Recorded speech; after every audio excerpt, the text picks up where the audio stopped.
হাই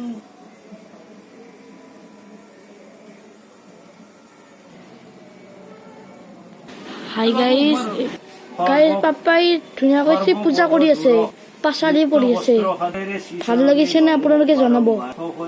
আপোনালোকৰ ঘৰত পূজা কৰি দেনে? শিৱ দুৰ্গা স্মৰি মুক্তি লগে প্ৰিয় ভক্তগণ শিৱস্তম নমস্তে হৰণ্য শিৱ স্নায়ু কম্পে নমস্তে জগদ্দীপে বিশ্বৰূপে নমস্তে। গাইজ পূজাৰ কাৰণে ময়ো এইটো কেনেকুৱা লাগিছে জনাব।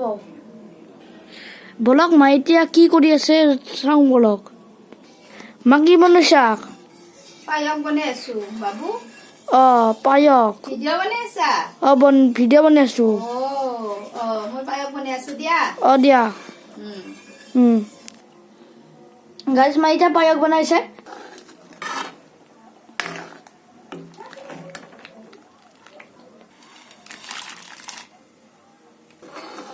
গাইজ দেখিছেনে মাই সকলোবোৰ মাই দি কিনে সকলোবোৰ লালি আছে।